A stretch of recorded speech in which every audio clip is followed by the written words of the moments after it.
प्राचीन समय से ही यक्षिणी की कहानियां भारतीय लोक कथाओं और पौराणिक कथाओं का हिस्सा रही है। यक्षिणी, जिन्हें कभी सुंदर देवदूत और कभी खतरनाक आत्मा माना जाता है, उसका उल्लेख हमें कई पुराणों और तंत्र शास्त्रों में मिलता है। लेकिन उनकी एक खास पहचान है, उनकी काम वासना। यह कहानी है एक ऐसी यक्षिणी की जो अपनी अलौकिक शक्तियों और असीमित काम वासना के लिए जानी जाती थी। यक्षिणी को हिंदू धर्म में रहस्यमयी और शक्तिशाली देवताओं के रूप में जाना जाता था, जो कुबेर के साथ धन और समृद्धि के रक्षक थे। लेकिन कुछ यक्षिणियां अपनी सुंदरता और आकर्षण का इस्तेमाल मर्दों को अपने जाल में फंसाने के लिए करती थी। तंत्र विद्या में यक्षिणी साधनाएं भी की जाती है, जिससे साधक उनके द्वारा इच्छित धन और इच्छाएं पूरी कर सके। यह कहानी है एक गांव की, जहां लोग यक्षिणी के नाम से डरते थे। रात होते ही गांव के पुरुष घर से बाहर जाने से कतराते थे, क्योंकि कहते थे यक्षिणी रात को आती थी और जो उनके रूप जाल में फंसता वह उनकी काम वासना का शिकार हो जाता।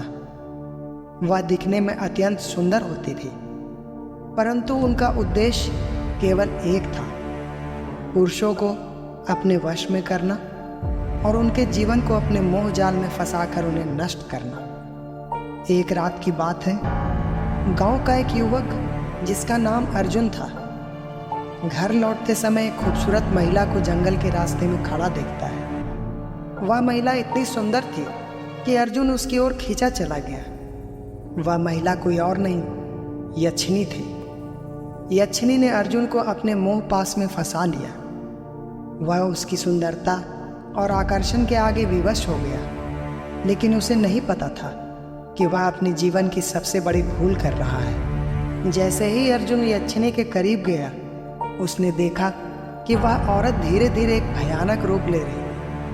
उसकी आंखें लाल हो गई और उसकी मुस्कान डरावनी चमक में बदल गई। अर्जुन को तब एहसास हुआ कि वह कोई साधारण महिला नहीं बल्कि यक्षिणी थी।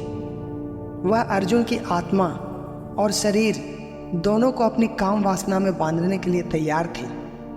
अर्जुन उसकी शक्ति के आगे असहाय हो गया और उसकी सारी ऊर्जा क्षीण होती चली गई। यक्षिणी ने उसे पूरी तरह से अपने वश में कर लिया। अर्जुन के वापस न लौटने के बाद गांव वालों ने उसे जंगल में मृत पाया।